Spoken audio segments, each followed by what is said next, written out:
दोस्तों, आप सबको मेरी प्यार भरी नमस्कार। आज मैं बाबा नानक जी की एक वाणी लेके आया हूं, जिसका हम अर्थ समझेंगे और जानेंगे कि बाबा नानक ने हमें क्या संदेश दिया। क्योंकि जैसा आप सब जानते हो कि हर संत हमें एक ही संदेश देता है, लेकिन हम मन के दायरे में रहते हैं, इसलिए हम समझते हैं कि अलग अलग संतों के अलग अलग पंथ हैं। जैसे सिख बाबा नानक को फॉलो कर रहे हैं, रविदासीय जो हैं वो रविदास जी को फॉलो कर रहे हैं, और भी जो पंथ हैं वो किसी और गुरु को फॉलो कर रहे हैं, और अलग अलग पंथों में अलग अलग समूहों में हम बट गए हैं केवल मन के कारण। हमारा मन एक नहीं हो पा रहा है, क्योंकि हम सब बड़ा करने में लगे हैं कि मेरा गुरु बड़ा, कि तेरा गुरु बड़ा, कि उसका गुरु बड़ा। जबकि गुरु जो स्वरूप होता है वो आत्म स्वरूप होता है, वो देह स्वरूप नहीं होता है। जो गुरु आत्म स्वरूप है उसमें आप कैसे जजमेंट करोगे कि कौन बड़ा कौन छोटा। जैसे पानी गिलास में हो, चाहे घड़े में हो, चाहे जग में हो, चाहे कटोरी में हो, पानी में आप कैसे उसको अलग कर सकते हो। पानी में तो फॉर्मूला है पानी का H2O, 2 मॉलिक्यूल हाइड्रोजन के और 1 ऑक्सीजन का। आप उसको कभी भी अलग नहीं कर सकते। आप किसी भी बर्तन में देखोगे आपको वही H2O हाइड्रोजन ऑक्सीजन के मॉलिक्यूल बॉन्ड में मिलेंगे। तो आपने मन के आधार पर सबको अलग अलग कर लिया है कि ये थोड़ा बड़ा है, ये थोड़ा छोटा है। हाँ, लेकिन मैं ये बात जरूर करूंगा कि गुरु और शिष्य का ये तो भेद हमेशा ही रहेगा, क्योंकि गुरु कभी शिष्य नहीं बन सकता, शिष्य कभी गुरु नहीं बन सकता। लेकिन एक समय ऐसा आता है जब शिष्य भी गुरु बन जाता है। जैसे वाणी में आता है कि आपे गुरु आपे चेला, यानी कि वो स्वयं ही गुरु था और स्वयं ही वो चेला बन गया। मतलब कि जब हम आत्म स्वरूप से देखेंगे तो आपे गुरु आपे चेला उस आत्मा के लिए बोला जा रहा है कि वो आत्मदेव आपे गुरु, यानी कि वो गुरु में भी आत्मदेव बोल रहा है और आपे चेला चेले में भी आत्मदेव बोल रहा है। आत्मा ही आत्मा का गुरु और आत्मा ही आत्मा का चेला हुआ पड़ा है। तो इस वाणी को इसलिए बोला जाता है कि आपे गुरु आपे चेला। तो दोस्तों, आज हम गुरु ग्रंथ साहब के जो पृष्ठ नंबर 1153 पे जो वाणी है बाबा नानक जी की, उस पर हम आज विचार करेंगे कि बाबा नानक ने हमें क्या संदेश दिया, कहाँ पे परमात्मा ढूंढने का संदेश दिया। आपको बता दूं मैं कि आजकल कई स्वयंभू आत्मज्ञानी ये सिद्ध करने की कोशिश करते हैं कि कबीर जी, नानक जी और ये जितने भी संत हुए हैं इनको परम ज्ञान नहीं था। ये भी कहीं भटक रहे हैं, किसी सतलोक, कोई सचखंड, पता नहीं कौन कौन से लोक और कौन कौन से नाम इन्होंने बना लिए हैं आजकल। तो ये समझते हैं कि जो आत्मज्ञान इनके पास है वो किसी और के पास, किसी संत के पास है ही नहीं।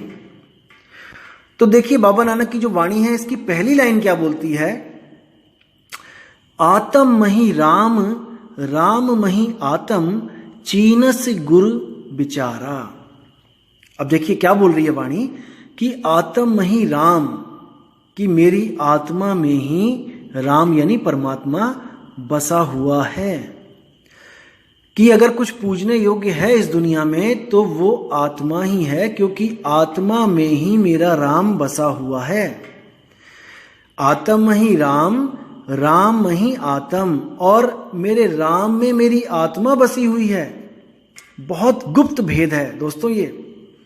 जैसे आपने सुना होगा, बूंद समाना समुद्र में जानत है सब कोई, और समुद्र समाना बूंद में बूझे बिरला कोई।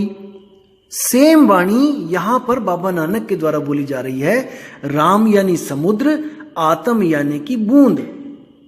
आत्म मही राम, राम मही आत्म, चीनस गुरु बिचारा, कि मैंने अपनी आत्मा में ही राम को पा लिया है। और कैसे पाया, चीनस गुरु बिचारा, अपने गुरु के जो विचार हैं, अपने गुरु का जो ज्ञान है, अपने गुरु का जो विवेक है, उसके द्वारा मैंने अपनी आत्मा में जो राम बसता है उसको छीन लिया। कितना स्पष्ट है, कहां पर है यहां पे कि वो किसी लोक की बात कर रहे हैं। उन्होंने स्पष्ट बोला है कि आत्म मही राम, राम मही आत्म, बात ही खत्म कर दी है। तो सोच समझ के बोला करो। जो भी कोई इन संतों के खिलाफ बोलता है, प्लीज सोच समझ के, वाणियों पर विचार करके, विवेक लगा के तब अपने इस मुख से कुछ निकाला करो। अब आगे देखिए कितनी सुंदर पंक्ति लिखी है। अमृत बाणी शब्द पछाणी, दुख काटे हव मारा।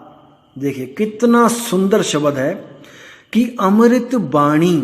अमृत बाणी का मतलब वो है जिसको सुनकर मैं अमर हो गया। अब ऐसी कौन सी बाणी है जिसको सुनकर आप अमर हो जाओगे? क्या वो बाणी है जो गुरुद्वारों में चल रही है, या फिर कोई मंदिरों में चल रही है, या किसी नमाज में चल रही है?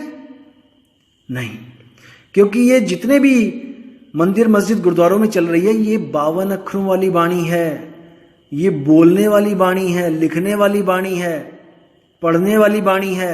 इसको पढ़ के आप अमर नहीं हो सकते। जिस वाणी की बाबा नानक बात कर रहे हैं वो अमृत वाणी है, वो स्वयंभू है, वो स्वयं से प्रकट होती है, वो स्वयं से ही अस्तित्व में है। उसको कोई लिख या उसको कोई मिटा नहीं सकता। समझो इस बात को। अमृत वाणी शब्द पछाणी, यानी कि मैंने उस वाणी को अनुभव किया जिसके द्वारा मैं अमर हो गया। कैसे अनुभव किया? शब्द पछाणी, गुरु के शब्द को जब मैंने परखा और उसका मैंने जब सिमरण किया, तब मैंने उस अमृत वाणी को अनुभव किया, जो वाणी जुग जुगांतर से बजती आ रही है। एक पल के लिए भी वो रुकी नहीं है। जो आदि सच है, जुगाद सच है भी सच, और नानक होसी भी सच है। उस वाणी को मैंने गुरु के द्वारा जब शब्द दिया गया, जो शब्द लिखने बोलने पढ़ने में नहीं आता, तब मैंने जब उसका सिमरण किया। सिमरण का मतलब ये नहीं कि मैंने उसको जपा। सिमरण का मतलब क्या होता है? सिमरण अक्षर आया है संस्कृत भाषा से, जिसको हम कहते हैं स्मरण। स्मरण ही सिमरण बन के आया पंजाबी भाषा में। स्मरण का मतलब होता है किसी को याद करना, ना कि किसी का नाम जपना। जैसे हम कहते हैं कि अपने अपने गुरु को स्मरण करो। जब हम कहते हैं गुरु को स्मरण करो, तो हम गुरु की मूर्त को ध्याते हैं। ध्याना यानी कि ध्यान करना, सिमरण करना, स्मरण करना, याद करना। लेकिन कई संतों ने सिमरण को क्या बना दिया? मंत्र बना दिया कि किसी मंत्र का सिमरण करना है। सिमरण यानी जपना है उसको। बिल्कुल नहीं। श्वासों की माला पे सिमरू में पी का नाम, यानी कि मैं हर श्वास में उसको याद करूं। लेकिन अनाड़ी संतों ने श्वासों की माला पे जपवा दिया। नहीं, बाबा नानक कहते राम राम करता जग फिरे, राम ना पाया जाए। यानी जितना भी राम राम कर लो, कितना भी राम राम कर लो, वो राम ऐसे नहीं मिलेगा। बिल्कुल नहीं मिलेगा जब तक आपको कोई आत्मज्ञानी गुरु नहीं मिला। राम राम करके आप भटकोगे ही। आज देख लो दुनिया भटक रही है, कौन कौन से तीर्थ स्थानों पे जाती है जयकारे लगाते हुए, लेकिन उनको ये नहीं पता कि जिसको तुम ढूंढना चाहते हो, जिसको तुम पाना चाहते हो, वो तुम्हारे पास ही है। वो कहीं पहाड़ों पे नहीं है पड़ा हुआ जो तुम वहां पे ढूंढने जाते हो। तो साहिब क्या बोल रहे हैं? जल में मीन प्यासी, मुँह देखत आवे हासी, आत्म ज्ञान बिना नर भटके, कभी मथुरा कभी काशी। साहिब कह रहे हैं हंसी आती है जब समुद्र में मछली पानी को ही ढूंढने के लिए इधर से उधर भटकती है। 24 घंटे पानी में रहती है, लेकिन फिर भी एक घूंट पानी नहीं पी सकती, क्योंकि जितनी बार भी वो पानी पीने के लिए अपना मुंह खोलती है, तो उसके गलफड़े जो गिल्स होते हैं उसमें से पानी बाहर निकल आता है। जितनी बार भी वो मुंह खोलती है, पानी पेट में जाने की बजाय गलफड़ों में से बाहर आ जाता है। तो पूरा दिन यही प्रोसेस चलता रहता है, और उसको जब प्यास लगती है तो वो पानी की एक घूंट भी नहीं पी पाती है। फिर क्या होता है? फिर वो तरसती है, तड़पती है और पानी के लिए भटकने लग जाती है। अब भटक भी पानी में ही रही है और ढूंढ भी पानी ही रही है और रहती भी पानी में ही है। कितनी दुविधा है। तो भटकते भटकते भटकते जब उसकी ऐसी हालत हो जाती है कि वो बेहोश होने वाली हो जाती है, जैसे आपने देखा होगा कि तालाब में जो मछलियां मरी होती हैं वो पानी के ऊपर एक ही जगह एक ही लेवल पे ऐसे पड़ी होती हैं उल्टी बिल्कुल। तो बेहोश हो चाहे मरे, मछली हमेशा उल्टी हो जाती है। तो जब बेहोशी वाली हालत उसकी होने वाली होती है, बेहोश जस्ट होने ही वाली होती है, तो वो मछली उल्टी हो जाती है। और जैसी वो मछली उल्टी होती है तब उसके मुंह में जो पानी आता है वो सीधे उसके पेट में जाता है। उसके पेट में जैसे ही जाता है वो फिर चेतन हो जाती है, फिर उसको होश आता है और वो फिर ढूंढने लग जाती है कि ये पानी आखिर कहाँ से मुझे प्राप्ति हुई पानी की। कहने का मतलब एक जुगती के द्वारा उसको पानी प्राप्त होता है। वो जुगती क्या है? उलटने के कारण। इसी तरह कबीर साहब ने मछली को सूरत कह के बताया यहां पर कि जो सूरत है वो उलट नहीं रही है। किसी गुरु के द्वारा, भेदी गुरु के द्वारा सूरत को उलटने का भेद प्राप्त हो जाए तो ये सूरत वापस उसी शब्द में उलट जाएगी जहां से ये जुदा हुई थी। इसलिए साहिब बाणी में बोलते हैं, उलट समानी आप में प्रगटी ज्योति अनंत, और साहिब सेवक एक संग खेलें सदा वसंत। मतलब कि अगर आपने ऐसा गुरु धारण कर लिया जो आपकी सूरत को उलट दे तो समझ लो कि आप इस दुनिया से हमेशा के लिए मुक्त हो गए। जैसे आप अपने घर को छोड़कर किसी मेले की तरफ जाते हो तो आपका मुंह मेले की तरफ होता है और पीठ घर की तरफ होती है। अब आपको मेला इतना अच्छा लगा, इतना सुंदर लगा कि आप अपने घर की तरफ मुंह नहीं कर रहे हो। अब आपको एक ऐसा गुरु चाहिए जो आपके मुंह को आपके घर की तरफ मोड़ दे और आपको कहे कि भाई तू सीधा चला जा। और जब आप सीधे वहां से जाओगे अपने घर की तरफ मुंह करके तो आपको वहां पर आगे घर मिलेगा और आप हमेशा के लिए उस मेले से आपको छुटकारा मिल जाएगा। मेला क्या है? ये दुनिया। और घर क्या है? वो शब्द। और हम कौन है? वो सूरत। सूरत शब्द से निकली और इस संसार में फंस गई। अब इस संसार से निकले और उस शब्द में वापस जाए तभी बात बनेगी। तो साहिब कहते हैं, सूरत फंसी संसार में तासे परिग्यो दूर, और सूरत बांध स्थिर करो आठों पहर हुजूर। उस शब्द में हमने स्थिर करना है, वो शब्द हमें वापस अपने पास खींच लेगा। याद रखना दोस्तों, ये जब शब्द है सार शब्द, ये खींचता है, इसके पास खींचने की शक्ति है। बाबा नानक ने भी एक जगह बोला, तोरी न टूटे छोरी न छूटे, ऐसी माधो खींच तनी, मऊ लालन स्यों प्रीत बनी। और साहिब ने भी बोला, लोह चुंबक की प्रीत ज्यों लोह को लेती उठाए, ऐसा शब्द कबीर का और काल से लेत छुड़ाए। तो साहिब का जो शब्द है वो खींचता है, और जब वो खींचता है तो आपको कोई भी रोक नहीं सकता।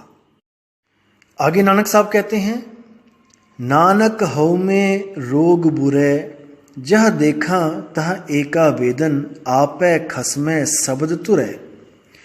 मतलब कि मैं जहां पर भी देखता हूं हर जगह ईगो, अहंकार ही अहंकार दिखता है। कोई गुरु इस वक्त सत्य और असत्य को परखना भी नहीं चाहता। क्यों? क्योंकि हजारों की भीड़ उनके पीछे लगी है। अगर आज वो परख कर अपने रास्ते को सही करेंगे तो उनको लोक लाज आती है कि लोग कहेंगे कि गुरुजी आज तक आपको सत्य और असत्य का ही पता नहीं था। इतने चेले बना लिए, अभी तक आपने परख ही नहीं करी थी कि रास्ता सही है कि गलत है। तो इसलिए वो लोग इस लोक लाज के मारे खुद तो 84 में जाएंगे और आप लोग को भी 84 में लेके चले जाएंगे। इसलिए नानक जी कह रहे हैं कि हर जगह जहां देखता हूं वहां पे हौमे का रोग लगा है, अहंकार का रोग लगा है। जहां देखा तहां एका बेदन, जहां भी देख रहा हूं मैं एक ही दर्द है, सबको एक ही बीमारी लगी हुई है। आपे बख्शे शब्द तुर है, यानी वो परमपिता परमात्मा स्वयं आकर बख्शता है अपना शब्द, जिसको शब्द तुरै बोला है। यानी कि वो शब्द जो धुर से ही है, जो शुरू से ही है, जो कभी खत्म नहीं होता। बस वही शब्द को ढूंढना हमारी जिंदगी का मकसद है। अगर हमें इंसान जन्म मिला है केवल इसलिए कि उस शब्द को प्राप्त करना है।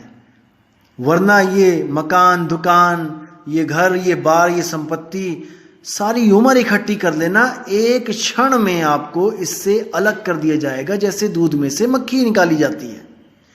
इतना कुछ आपके पास आपने जोड़ा है, एक पल में वो सब पराया हो जाएगा। क्योंकि आपको जिस काम के लिए जन्म मिला था, आपने उसके अलावा सब काम कर डाले हैं, केवल वही शब्द ढूंढना बाकी रह गया है। तो दोस्तों, इससे पहले कि ये प्राण पखेरु हमारे शरीर का साथ छोड़ें, उससे पहले अपनी सूरत को सही ठिकाना ढूंढने में पूरी जान लगा दो, पूरी कोशिश करो, पूरा विवेक लगा दो कि ऐसी जगह मिल जाए जहां पे हमारी सुरती टिक जाए, जहां से वापस बिलगाए बिलगे नहीं, ऐसी स्थिति हो जाए। तब समझ जाना दोस्तों कि आपको मुक्त होने से कोई रोक नहीं सकता। आपको जीते जी मुक्ति मिल जाएगी। मर के मुक्ति की बातें ये सब झूठी हैं। आपको जीते जी अनुभव होगा कि आपकी सुरती सच में मुक्त हो चुकी है। अब केवल आपको शरीर त्यागने का इंतजार है। मुक्ति आपके पास है, अब केवल इंतजार है शरीर त्यागने का। तो साहिब कहते हैं, जिस मरने से जग डरे मेरे मन आनंद, मरकर ही तो पाइए पूर्ण परमानंद। यानी कि आप जीते जी उस मुक्ति को पा जाओगे, लेकिन आप फिर भी इस शरीर में कार्य करने के लिए उस सुरती को वापस भेजोगे, क्योंकि दुनियादारी के काम करने हैं तो बिना सुरती के तो होंगे नहीं। लेकिन जैसे ही ये शरीर छूटेगा, आप पूर्ण मोक्ष को प्राप्त हो जाओगे। अब सुरती को कहीं आना और जाना नहीं पड़ेगा। तो उम्मीद करता हूं दोस्तों, इस वाणी से आपको बहुत लाभ मिला होगा, आपको एक दिशा मिली होगी, एक मार्गदर्शन हुआ होगा आपका कि आखिर हमने करना क्या है, हमने कहां पर परमात्मा को ढूंढना है। तो फिर बोल रहा हूं मैं, आत्म माही राम, राम मही आत्म। इसके अलावा आपको कहीं भी ढूंढने की कोई जरूरत नहीं। संतों पे भरोसा रखो कि संत आपकी भलाई के लिए ही वाणियां लिख के गए हैं।